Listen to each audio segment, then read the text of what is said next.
समझिए। रमेश केवड़िया जी का सवाल है, कह रहे हैं कि निवेश मंथन से बहुत कुछ सीखने को मिला है। धन्यवाद आपका। आप लगातार अगर हमें देख रहे हैं, हमारे साथ जुड़े हुए हैं। और इसके बाद इनका सवाल है कि प्रॉफिट कब बुक करना चाहिए? अब ये सवाल जो जैसे आपने शुरुआत में कहा ना, तो वो चीज़ आ गई कि प्रॉफिट बुक कब करना चाहिए, लॉन्ग टर्म के शेयर में और शॉर्ट टर्म में भी।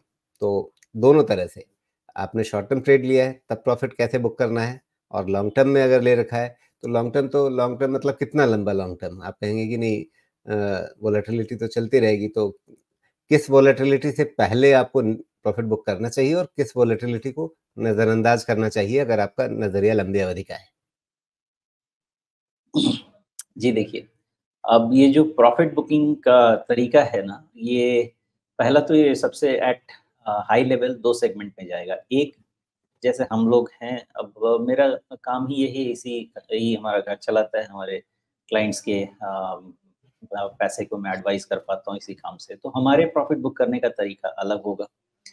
और एक इंडिविजुअल, एक लेमैन, एक जनरल पर्सन जो है, उसका प्रॉफ़िट बुक करने का तरीका अलग होगा। पहले दूसरा वाला समझाता हूँ, बिकॉज़ ये मान के चल रहा हूँ, अगर ये आप ये सवाल कर रहे हैं, तो शायद आपके पास डीप एक्सपर्टीज़ ना हो। तो प्रॉफ़िट, आप कोई भी पोज़ीशन लेते हैं, तो प्रॉफ़िट बुक करने के लिए एक डिसेंट तरीका है मेज़रमेंट करने का कि आप फ़िक्स्ड इनकम के अगेंस्ट में इक्विटी से कितना रिटर्न कमाना चाहते हैं। मैं जो बेस देखता हूँ, अगर बैंक एफडी मुझे जितना भी रिटर्न देता है, उससे 3 टाइम अगर मुझे मिल पाता है स्टॉक में, तो वो मेरे लिए एक डिसेंट रिटर्न कैलकुलेशन होता है। एक वो टारगेट रखने का तरीका हो सकता है, बिकॉज़ 1:3 का अगर आप रेशियो रखेंगे, तो जो आप इक्विटी में रिस्क लेंगे, उसके अगेंस्ट एक डिसेंट कुशन भी मिलता जाएगा, बिकॉज़ हर ट्रेड सही नहीं जाएगा, हो सकता है कि हर ट्रेड खराब भी नहीं जाएगा।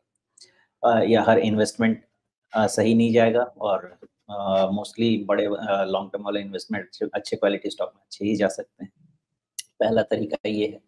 दूसरा तरीका ये है कि जब भी आप एक स्टॉक में पोजीशन लेते हैं, तो आप उसको 4 पार्ट में डिवाइड कर सकते हैं, 25-25% के रनवे पे, 25%, 50%, 75%, 100%। ये एक लेमन के तरीके से समझा रहा हूँ। हर लेवल पे, हर टारगेट पे आप अपने छोटे-छोटे कैपिटल को निकाल सकते हैं 10-10% के हिसाब से। ये भी एक अलग तरीका है। अब लॉन्ग टर्म वाले जो हैं, ये तो आपको मैंने बता दिया कि शॉर्ट टर्म में या मीडियम टर्म में किस तरीके से आपको काम करना चाहिए, डिवाइड करके। लेकिन जो लॉन्ग टर्म में है, कुछ लोग ऐसे भी बोलते हैं कि मेरा कैपिटल डबल हो चुका है, ट्रिपल हो चुका है। तो उसका तरीका ये है लॉन्ग टर्म का। जो इन्वेस्टमेंट का तरीका है, वो तो समझ लिया।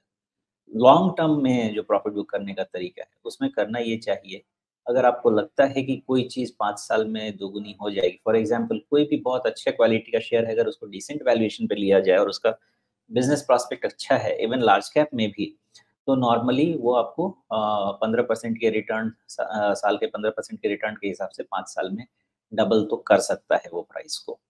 तो आपको ध्यान ये रखना चाहिए कि कभी भी कोई स्टॉक का प्राइस अगर डबल हो जाता है, तो आपको कैपिटल तो उसमें से ज़रूर विथड्रॉ कर लेना चाहिए। अब उसके बाद या तो आप किसी का सपोर्ट ले लें, या फिर आप अपना मार्कर कुछ भी रखें कि हर 25% के गेन पे मैं थोड़ा-थोड़ा पैसा निकालता रहूँ, बिकॉज़ कोई हार्ड एंड फास्ट रूल मैं वहाँ जाके आपको नहीं बता पाऊँगा। तो अगर लेमैन के तरीके से आपको शुरुआत करनी है, तो बेंचमार्किंग शुरू कर दीजिए एक फिक्स्ड इनकम प्रोडक्ट लेके उसके अगेंस्ट, और उसके अगेंस्ट सब कुछ सेट करना शुरू कर दीजिए। तो आपको एक, कम से कम आप अंधेरे में तीर नहीं चलाएँगे, आपके पास वो कुछ होगा कंपेयर करने के लिए, चाहे वो बैंक फिक्स्ड डिपॉज़िट हो या आपका पोस्ट ऑफिस का डिपॉज़िट का रेट हो, जो आपको अच्छा लगता है, बैंक रेट अच्छा लगता है। लेकिन कहीं एक बेंचमार्किंग कर लीजिए कि मुझे ये इनकम तो मिलती है। अब जब मैं रिस्क ले रहा हूँ इक्विटी में, तो मुझे अपना टारगेट कितना रखना चाहिए प्रॉफ़िट बुक करने का, इन्वेस्टमेंट के हिसाब से। ये तो आपने सिर्फ़ प्रॉफ़िट साइड वाला पूछ लिया, भाई साहब ऐसा भी हो सकता है कि हर इन्वेस्टमेंट सही नहीं जाए, लॉस में भी जाए। वो अलग-अलग अपना तरीका रहेगा। पहला तरीका इन्वेस्टमेंट का ये होता है कि अगर 2 क्वार्टर का नंबर्स बहुत अच्छा नहीं आता है किसी कंपनी का, तो वहाँ पे रिव्यू करते हैं कि क्या ये beginning of the bad phase है। तो वहाँ पे भी इन्वेस्टमेंट को बाहर निकाला जा सकता है। और दूसरा तरीका ये होता है कि आप अपने पॉकेट से रिस्क एस्टिमेट कर लें कि आप किसी भी पोजीशन में 10% का रिस्क ले सकते हैं, या 25% का ले सकते हैं, या 30% का ले सकते हैं। अपना पॉकेट एस्टिमेट कर लीजिए और उस हिसाब से करिए, क्योंकि दोनों साइड देखना है। ऐसा नहीं है कि आपने इक्विटी में इन्वेस्टमेंट किया तो वन वे प्रॉफिट ही होता चलेगा, या अनड्यूरेशन में प्रॉफिट तो होगा, लेकिन अदर साइड भी देखना चाहिए आप। जी, लेकिन यहाँ पर मेरा एक सवाल है कि 2 तिमाहियों का नतीजा देखने में 6 महीने का समय निकल जाएगा। 6 महीने में तो शेयर मतलब आकाश-पाताल पहुँच जाता है। तो उस केस में दूसरा वाला लगा लीजिए ना, इसीलिए दोनों तरीके बताए। आपको जो भी व्हिचएवर कम्स फर्स्ट वो मेथड लगा सकते हैं। जी, और ये तो हुई लंबे अवधि की बात और शॉर्ट टर्म ट्रेड के लिए? ओके। ट्रेडिंग और इन्वेस्टमेंट बिल्कुल अलग-अलग चीज़ है। ट्रेडिंग में प्रॉफिट टारगेट से ज़्यादा सबसे ज़रूरी है अपना स्टॉप लॉस का लेवल सेट करना। और इसलिए वहाँ पे जब भी कोई ट्रेड आप इनिशिएट करें तो first thing first, risk versus reward का रेशियो। अगर आप 1 रुपी का रिस्क लेते हैं, मिनिमम आपको 2 रुपीज़ का रिवार्ड चाहिए। अगर ऐसा नहीं होगा तो चौथी क्लास की मैथमेटिक्स आपको बताएगी कि नेट लॉस हो सकता है। क्योंकि आप खरीदेंगे तो भी ट्रांज़ैक्शन कॉस्ट आएगा, बेचेंगे तो भी ट्रांज़ैक्शन कॉस्ट आएगा। इसलिए और कहीं न कहीं थोड़ा बहुत इम्पैक्ट कॉस्ट भी आ जाता है बेचने-खरीदने के बीच में। इसलिए ट्रेड कहीं पे भी इनिशिएट कर रहे हैं, सबसे पहले आप अपना रिस्क लेवल डिफाइन करें और उसका ट्वाइस एटलीस्ट आपका टारगेट होना चाहिए। नहीं होता है, तो आपको वो ट्रेड इनिशिएट ही नहीं करना चाहिए। You should try and find some other better alternative, very clear. कभी एक सवाल होता है कि अभी हमने ट्रेड का बात किया, लोग इंट्राडे ट्रेड की भी बात करते हैं। पहली चीज़ कि मैं वो रिकमेंड ही नहीं करता हूँ। जस्ट इन केस किसी का मन नहीं मानता है करना ही इंट्राडे में 1:1 का भी प्रॉफ़िट लॉस का रेशियो चलता है, डिपेंडिंग अपॉन आपकी क्या एबिलिटी है, आपकी क्या कैपेसिटी है। तो इन जनरल ट्रेड के लिए 1:2 टू 1:3 रिस्क वर्सेस रिवार्ड का रेशियो एक डिसेंट रेशियो होता है। जी।